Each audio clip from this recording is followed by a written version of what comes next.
ak Fatou Abdou Ndiaye ak Ndeye Dimbé Ndaw mbokk yi léegi-léegi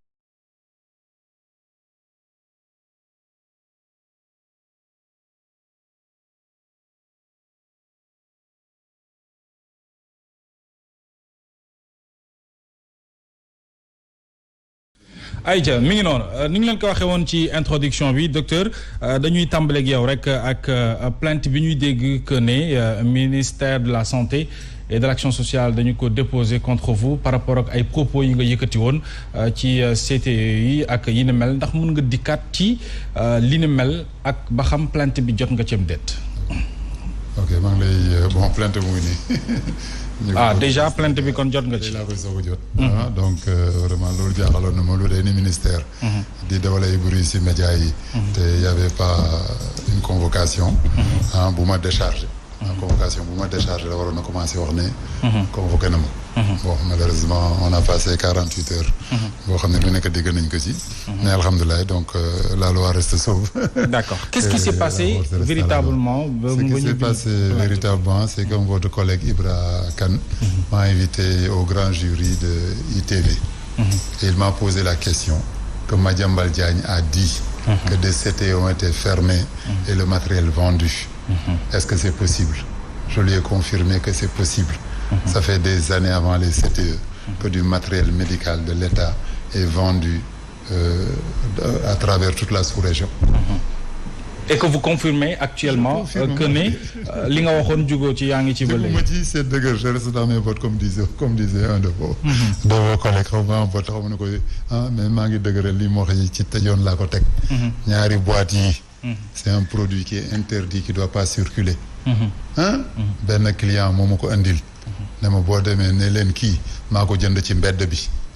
sans ordonnance sans rien. kii mooy fentanyl c'est de la drogue. ñaari boîte la ma ci jox. ne ma boo demee ne leen maa ko jënd ci mbedd bi. kii déjà c'est une responsabilité énorme du ministère de la santé.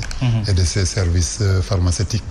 Ça on l'achète dans la rue comme des bonbons. mu ngi nii.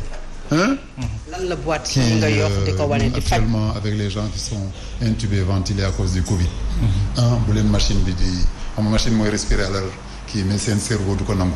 donc il faut nga déconnecter il faut nga nelaw pour que produit moo leen daloo lutuñ yëg dara te yàlla dimbaleen de respiration mën a ñëwaat. donc produit bi fan la jógee ba war a yegg si peut-être sur le marché. ci mbedd bi la ko jënd.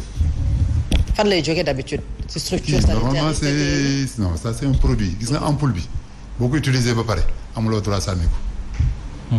ampoule bi il faut nga delloo ko dans un service pharmaceutique. boo xam ne médicament yi bu nekkee original dafa am caabeem ci biir pharmacie bi. boo ko utiliser ba pare war nga bind tur bi nga ko bind ak ordonnance am sax dafa spécial. c'est ce qu'on appelle l'ordonnance rouge des produits B. boo ko paree utiliser ampoule bi fu nga dencaat ko pour nga dem ci kii la ko jaayoon nga ne ko ampoule bi utilisé tel jour ci telle personne. dafa am kayem spécial. kii rek déjà warul circuler Sénégal. léegi nag côté produit ak côté médicament dossier yaa ngi fii man xam naa li may jënd xam naa ñi ma koy jaay xam naa fi mu jógee. au-delà de ce produit. yan preuve nga am ci kàddu yooyu nga xam ne yëkkati nga ko parce que bu ñu déggee. ministère bu ñu dénk wàllu santé action sociale. mooy plainte bi moom mooy pour nga indi ay preuves. loolu laa la wax actuellement j'ai des respirateurs 3 respirateurs. ah oui boo demee yooyu ñoo nekk Dantec. ñoom nag am na nu ñuy defee seen montage ba commandé le 10 ne la 3 la ñu soxla nga delloowaat 5 yi nga dem liquider ko. te ci suuf bi boobu nga amee yow sa 3 respirateurs yi. sama 3 respirateurs kon comme tête sur kii revue sur ongle maanaam revue sur ongle le dossier complet moo ma jaay avec des factures avec le nom d'une société et tout. La facture je paye par chèque barré donc je peux pas faire de la nu mu recel ma c'est du recel c'est pas du recel. mais moom moo xam ni ñuy defee comme seen combinaison. mais dañ lay war ne marché baa ngi nii andil ñu 100 respirateurs. boo andee 100 respirateurs am na nu ñuy déglu. mais matériel yi fan lay jógee docteur. selon vous dañ koy jënd. dañ koy jënd c'est des marchés on te donne des marchés.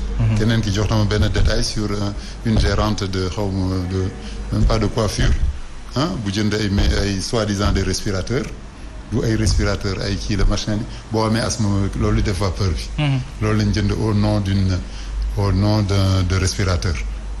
respirateur xam nga réanimation lañ mujj xam nga respirateur fu mujj ñu ngi ko may ay bàjjenu gox ñu dimba ko xale yi am asthme ci seen kër.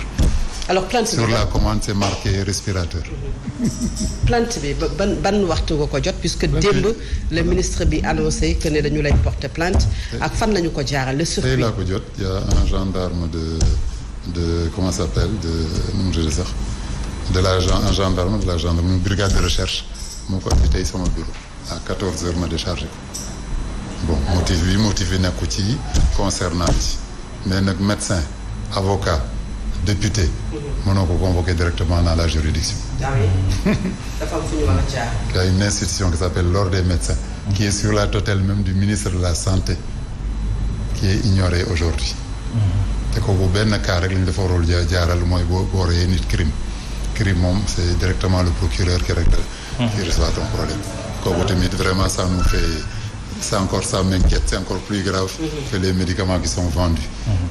Si un ministère de la santé avec tous les conseillers juridiques des médecins éminents ñu nekk foofu ñu bàyyi benn plainte di dem contre un médecin dans une brigade je suis vraiment qu'un particulier le fasse des fois sax ñoom ay particulier ñu mer benn police dem jëndi gendarmerie mais gendarmerie leen delloo ne leen dem leen bri ordre des médecins ñu jéem a ko régler dans la discipline.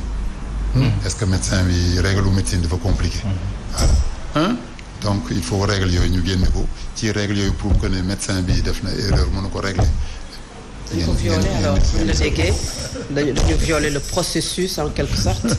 voilà est-ce que bon alhamdulilah vous êtes gentil de dire qu'ils ont violé. alors docteur ginnaaw bu ma la nuyoo am mbégte dalal la fii. sànq yaa ngi expliqué ni li nga wax Mamadou Ibra Kane dafa leer nañ il est possible. que ñu dindi loolu nekk CTE yi ñu jaay ko. est-ce que gis nga matériel boobu ñu jaay ko yenn ci ay cliniques. mosuma dem ci CTE xaw ma lu nekk ci CTE sama cabinet moom a doy. mais lii avant CTE.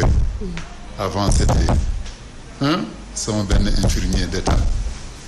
récemment laa ko forcé mu démissionner il a un site où il vend des millions de matériel.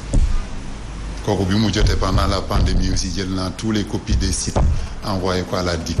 toutes les connaissances que j'ai données je leur dis attention ces gens-là sont en train de vendre des produits à des prix aussi indéfinis. Et quelle est l'origine de ces produits? Et c'est des produits qu'on a aujourd'hui besoin pour sauver les gens. Est-ce que amoon nga ci retour? benn retour. kenn tontu la ci. benn retour. alors bari na lu ñu lay jàmbat. ñi nekk secteur de la santé. da nga yàq seen liggéey lu ñu tabax nga toj ko. est-ce que bu weesoo plainte bi est-ce que mës nga am ab clamé ci ordre des médecins. jamais clamé bi moom mos am mooy benn malade bu ñu doon faj crise cardiaque.